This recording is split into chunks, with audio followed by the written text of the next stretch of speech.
A'udzu billahi minasyaitonir rajim. Bismillahirrahmanirrahim. Alhamdulillahirabbil alamin. Alhamdulillahilladzi nasta'inuhu wa nastaghfiruh. Wa na'udzu billahi min syururi anfusina wa min sayyiati a'malina. May yahdihillahu fahuwal muhtad wa may yudlil fa ulaika humul khasirun. Asyhadu an la ilaha illallah wahdahu la syarika lahal malikul haqqul mubin. Wa asyhadu anna Muhammadan abduhu wa rasuluh la nabiyya ba'dah shadiqul wa'dil amin. Allahumma salli wa sallim wa barik ala Muhammad wa ala alihi wa sahbihi wa man tabi'ahu bi ihsanin ila yaumiddin. Allahumma anfa'na bima 'allamtana wa 'allimna ma yanfa'una. Allahumma inna nas'aluka ilman nafi'an wa rizqan thayyiban wa amalan mutaqabbalan amin ya rabbal alamin. Assalamualaikum warahmatullahi wabarakatuh. Jamaah sekalian, kita bersyukur pada siang hari ini masih bisa kembali ke masjid untuk melanjutkan ibadah kita, ibadah sholat duhur. Kita lanjutkan dengan ibadah thalabul ilmi. Saya masih melanjutkan kajian tauhid asma wa sifat. Yang lalu sudah kita jelaskan tentang al-khaliq, huwallahul khaliqul bari'ul musawwirul asmaul husna al-ayah. Siang ini kita lanjutkan al-bari' wal musawwir. Pada kajian yang lalu al-khaliq, Allah Maha mencipta, bimakna Allah menciptakan sesuatu dengan tahapan-tahapan, dengan hukum sebab akibat. Allah menciptakan manusia dengan tahapan-tahapan, dari nutfah, alaqah, mudghah, kemudian mudghahnya diberi idham, yaitu tulang, kasaunal idhama lahma, tulangnya dibungkus sama daging. Wa ansa'na khalqan akhar, kemudian dijadikan bentuk yang lain. Allah al-bari. Al-bari bermakna Allah yang maha mengadakan sesuatu yang dulu belum ada menjadi ada tanpa contoh. Allah dengan qada qadarnya, dengan iradahnya mengadakan sesuatu, alam dan seisinya. Dulu tidak ada bumi, kemudian ada bumi. Dulu tidak ada manusia, kemudian ada manusia. Dulu tidak ada hewan, kemudian ada manusia. Allah yang maha mengadakan tanpa contoh dari apapun. Nah, Allah mengadakan sesuatu dengan atas kehendaknya melalui al-khaliq, Allah sebagai sang pencipta, mengadakan sesuatu dengan tahapan-tahapan atau mengadakan sesuatu dengan sebab akibat. Nah, jamaah sekalian, al-bari di dalam Al-Quran ada di surah Al-Hasr ayat 24, satu sudah disebut. Kemudian ada juga di surah Al-Baqarah 54, itu ada 2 kali disebut di ayat itu. A'udzubillahi minasyaitonir rajim. Wa idz qala Musa liqaumihi, ketika Musa itu berkata kepada kaumnya, ya qaumi innakum dhalamtum anfusakum bittikhadhikumul ijla fatubu ila bari'ikum al-ayah. Jadi ketika Nabi Musa alaihissalam berbicara kepada kaumnya, wahai kaumku, kamu benar-benar menzalimi dirimu sendiri ya, dengan menjadikan patung anak sapi sebagai sesembahan ya. Fatubu ila bari'ikum, maka tobatlah kepada bari'ikum, yang mengadakan kamu atau yang mencipta kamu. Jadi bertobat kepada yang maha mengadakan kamu, bertobat kepada yang maha menciptakan kamu. Ainah peringatan Nabi Musa kepada umatnya yang menyembah sapi, patung sapi yang terbuat dari emas. Faktulu anfusakum, bunuh dirimu sendiri ya, Jadi bunuhlah tadi keingkaran pada Allah maksudnya.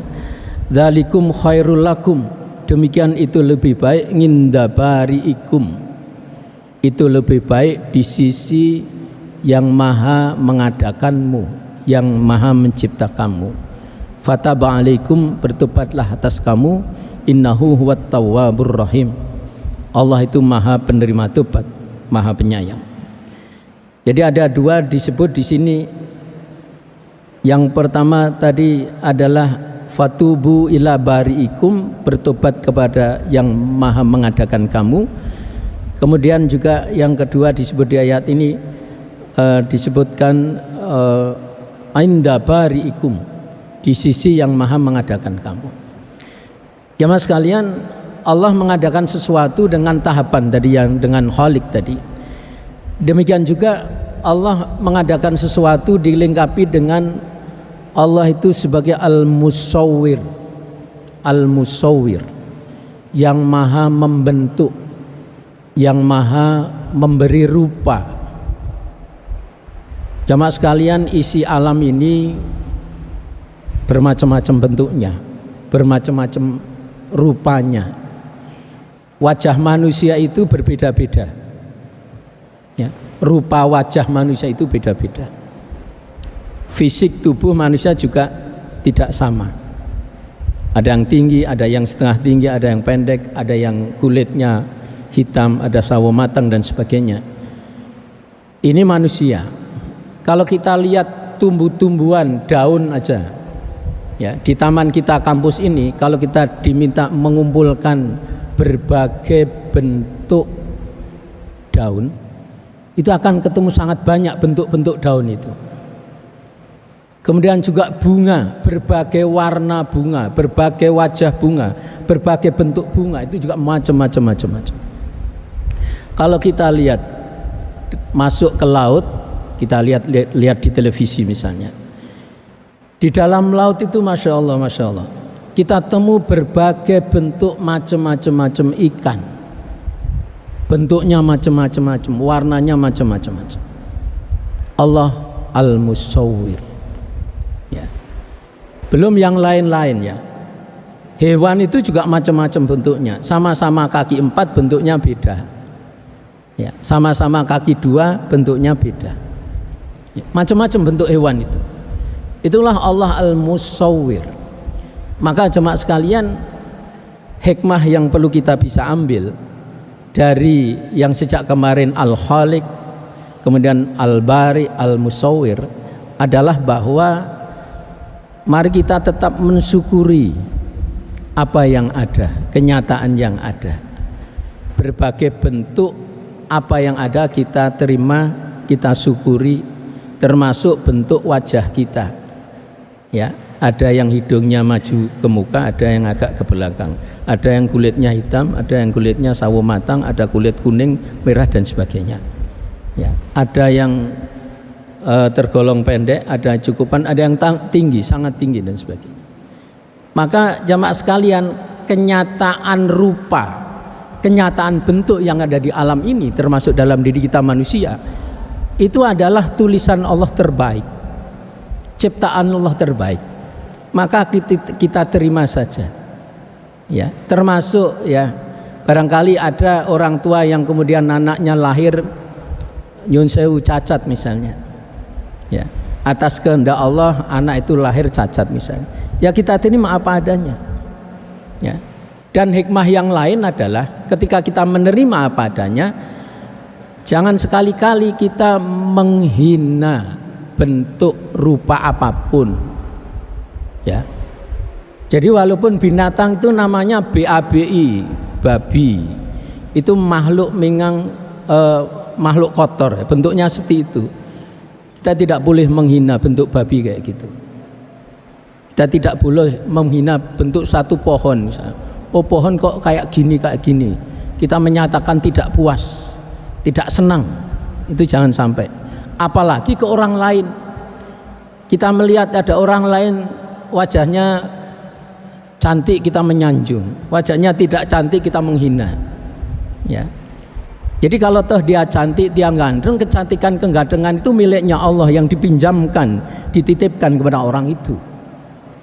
Kalau toh orang itu tidak cantik, orang mengatakan hidungnya pesek misalnya ya, orang mengatakan tidak cantik, tidak ganteng, ya udah terima apa adanya, tidak usah kita menghina. Kalau kita menghina bentuk rupa makhluk, itu menghina Allah itu. Karena Allah itu Al-Khaliq, Al-Bari, Al-Musawwir. Segala bentuk yang ada, segala wajah apapun itu memang buatan Allah. Innallaha, dalam satu hadis disebutkan, la yanzuru ila ajsamikum wala ila suwarikum. Allah tidak akan melihat jasad, bodi kamu, wajah kamu, walakin yanzuru ila qulubikum. Tetapi Allah melihat hatikum, hatimu. Di hadis lain Allah mengatakan, Rasulullah mengatakan, at-taqwa hahuna, at-taqwa hahuna. Takwanya tuh di sini, takwanya tuh di sini. Takwa itu ada di hati, bukan sakitnya di sini, tapi takwanya di hati. Maka mari kita melihat orang lain dan kita jangan sampai menghina bentuk rupa orang lain, karena itu adalah ciptaan Allah. Ya, sekalipun orang lain itu disable, cacat, jangan sekali-kali menghina. Begitu kita menghina Allah. Naudzubillahi min dzalik. Semoga sedikit ini bisa bermanfaat.